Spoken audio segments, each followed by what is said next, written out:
What happens when a Hollywood legend decides she's had enough of being interrupted and talks back to one of daytime television's most outspoken hosts? Well, you're about to witness one of the most brutal verbal takedowns in The View's history, where Jane Fonda absolutely destroyed Joy Behar live on national television. This clash was so intense that it left the entire studio in stunned silence, and by the end, Joy Behar looked like she wanted to crawl under the table and disappear forever. Make sure to subscribe and drop a comment below, because this story is absolutely wild. It started like any other Tuesday morning on The View.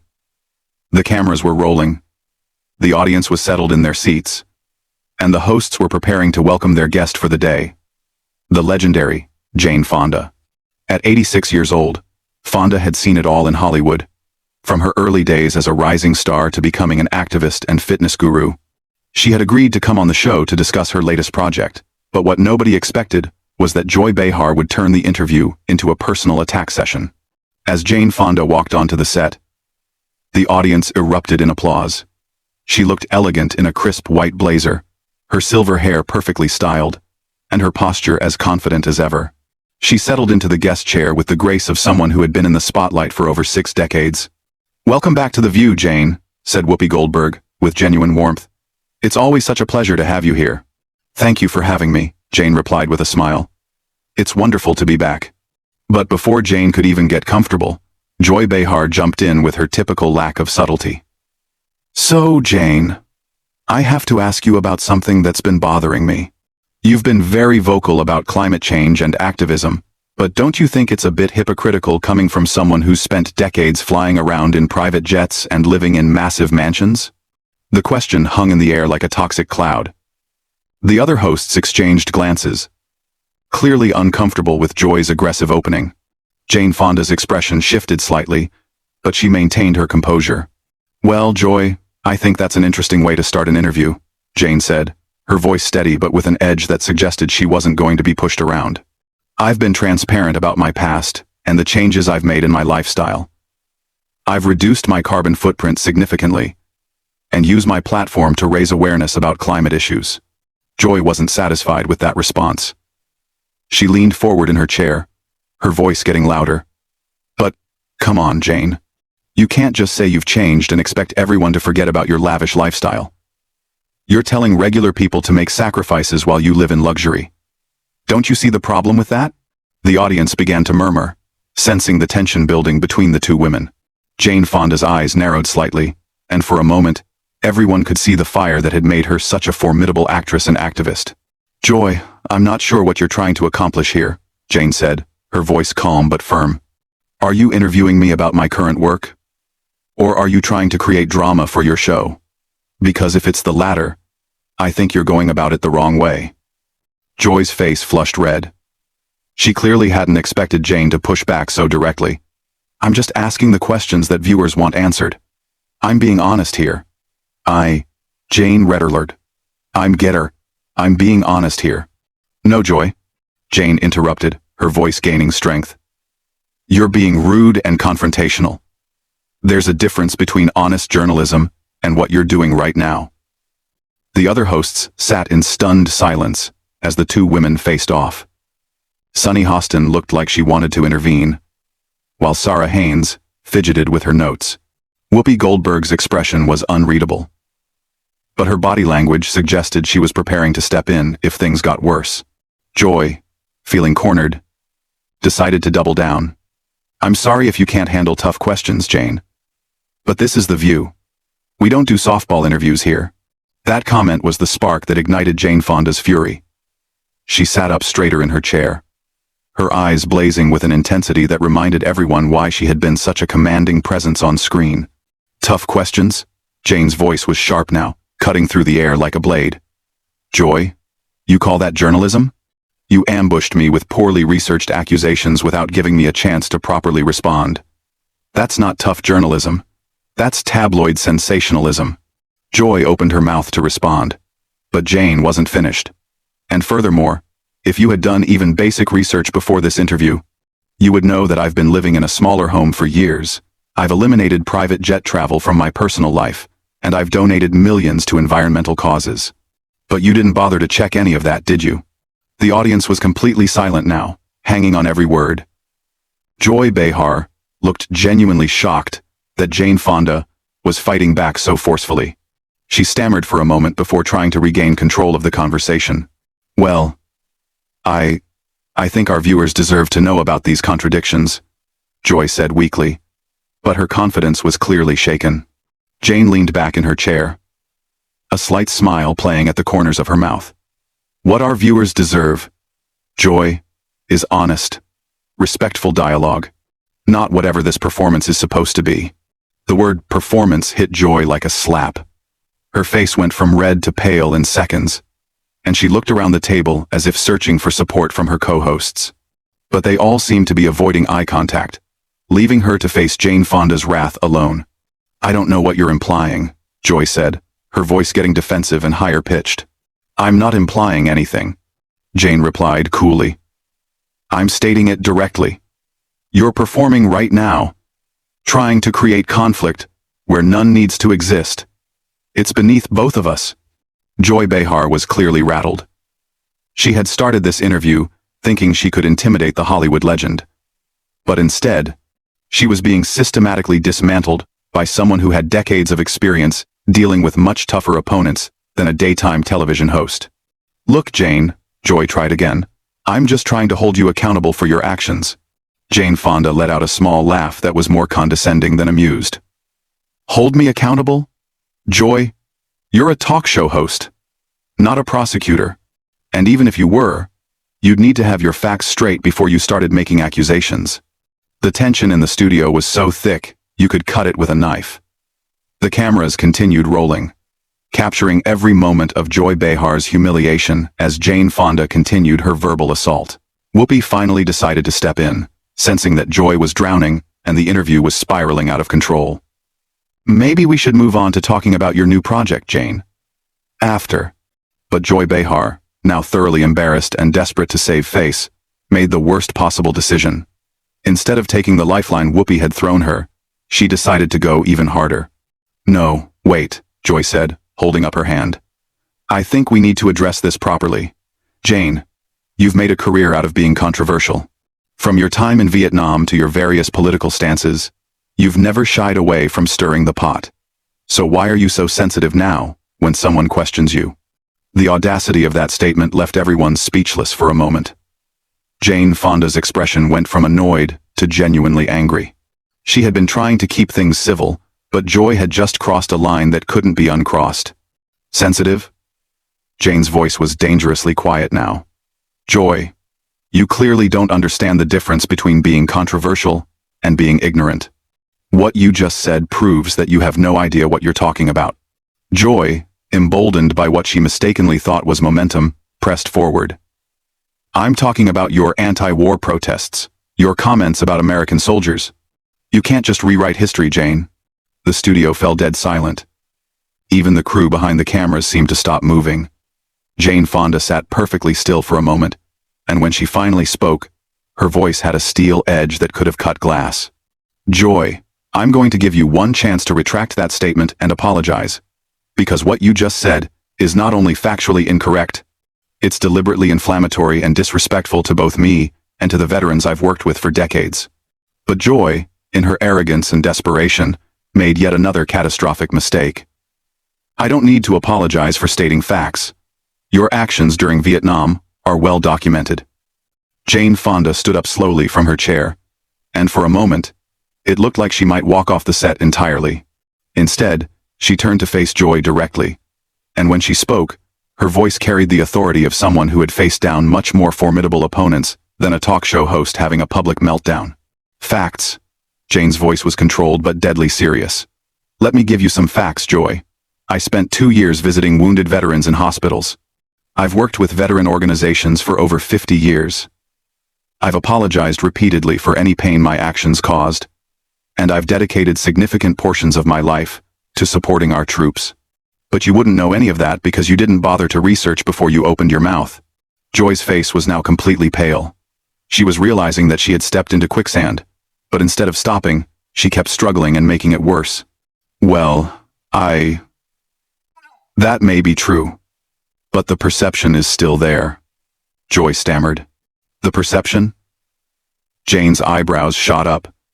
Joy, you're not reporting on perception. You're creating it. You're spreading misinformation, and then hiding behind the excuse that it's what people think. Sarah Haynes finally found her voice and tried to salvage the situation. Maybe we should take a commercial break. Maybe we should take a commercial break. But Jane Fonda held up her hand. No. I think we should finish this conversation. Joy started it. So let's see it through. Joy looked like a deer caught in headlights.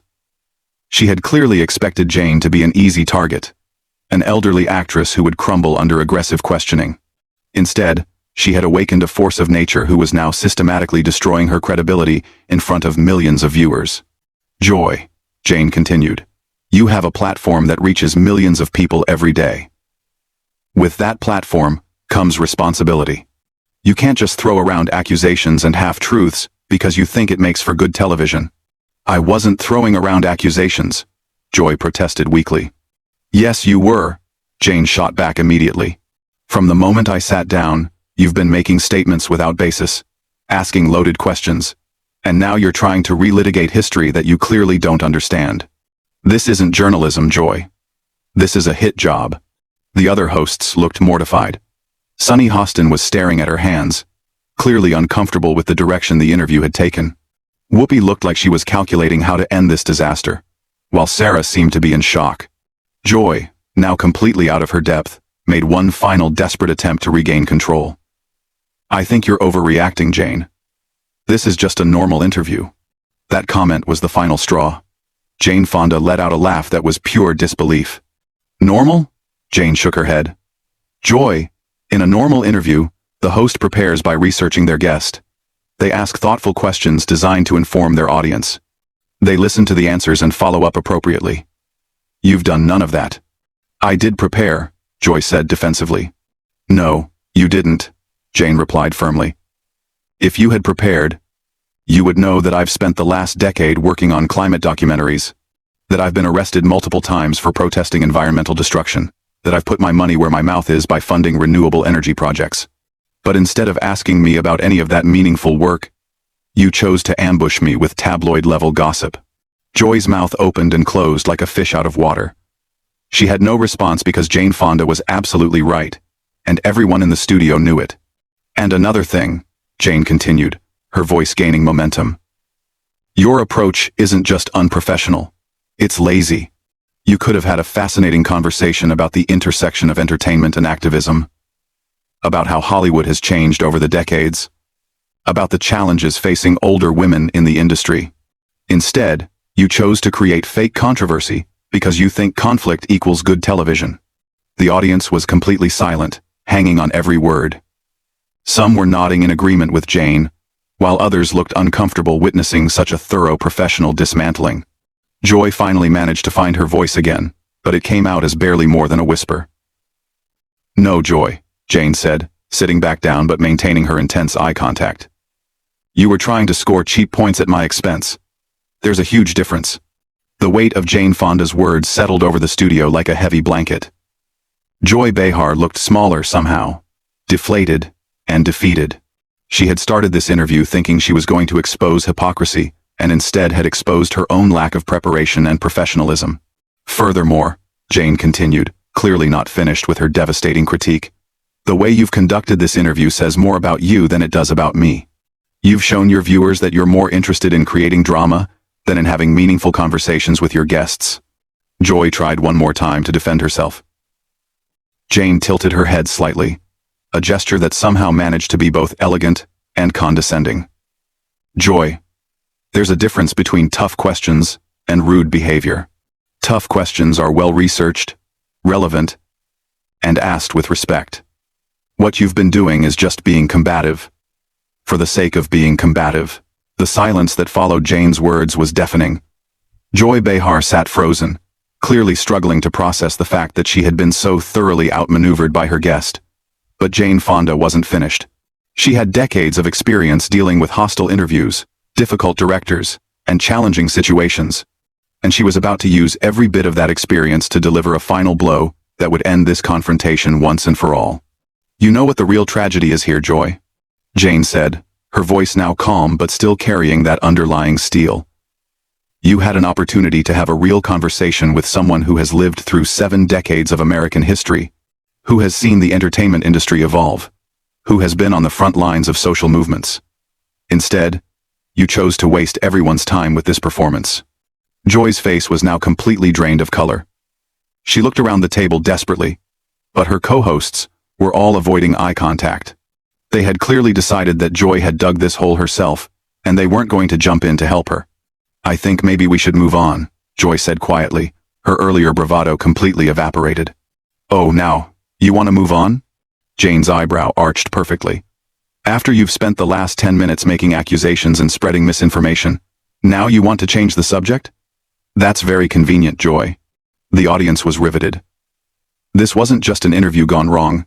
This was a masterclass in how to handle a hostile interviewer. Jane Fonda was systematically dismantling everything Joy Behar had tried to accomplish, and she was doing it with the grace and precision of someone who had been in far more challenging situations than this. Joy, let me ask you something, Jane continued, leaning forward slightly. When you were preparing for this interview, what exactly did you hope to accomplish? Did you think you were going to expose some great hypocrisy? Did you think I would crumble under your questioning? What was your end game here? Joy opened her mouth, but no sound came out.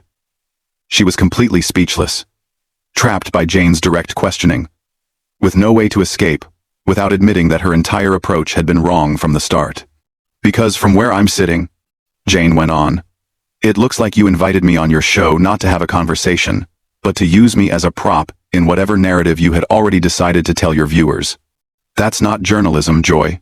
That's exploitation. The word exploitation hung in the air like a bomb.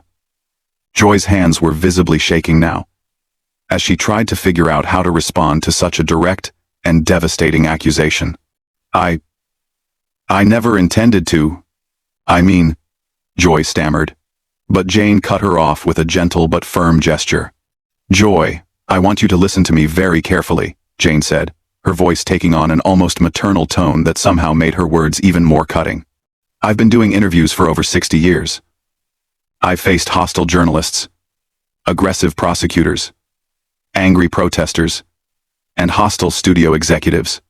You are none of those things. You're just a talk show host who thought she could score points by being rude to an elderly guest. And that's not just unprofessional. It's sad. The audience gasped audibly at Jane's use of the word sad. It was delivered with such quiet authority that it hit harder than any shouting could have. Joy looked like she had been physically struck. Whoopi finally decided she had to intervene before things got even worse for Joy. Jane, we really appreciate you being here, and I think maybe we should wrap up this segment. But Jane held up her hand politely. Actually, Whoopi, I'd like to finish this thought if I may. Joy started this conversation, and I think she deserves to hear my complete response. Joy looked like she wanted to disappear into her chair, but Jane wasn't going to let her off the hook that easily. Joy, you mentioned earlier that I've been controversial throughout my career. You're absolutely right about that. But there's a crucial difference between being controversial because you're fighting for something you believe in, and being controversial because you don't know how to conduct yourself professionally. Jane paused for a moment, letting that distinction sink in before continuing. When I protested the Vietnam War, when I spoke out about women's rights, when I fought for environmental causes, I knew I would face criticism. I was prepared for it because I believed in what I was doing. But what you've done today isn't brave or principled. You've just been rude for no reason other than you thought it would make for entertaining television. Joy finally found her voice, though it came out as barely more than a whisper.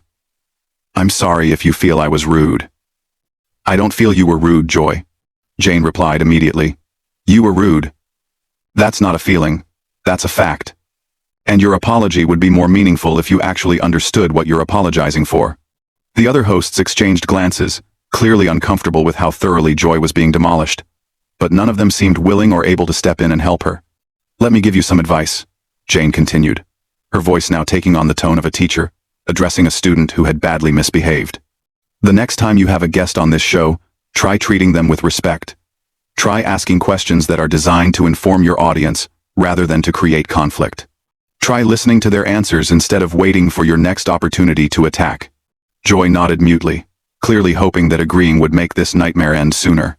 And most importantly, Jane said, her voice gaining strength for her final point, remember that your guests are human beings, not punching bags for whatever frustrations you're carrying around. We come on shows like this to have conversations, to share our experiences, to connect with audiences. We don't come here to be ambushed by hosts who haven't done their homework. The studio was so quiet that the hum of the cameras was audible.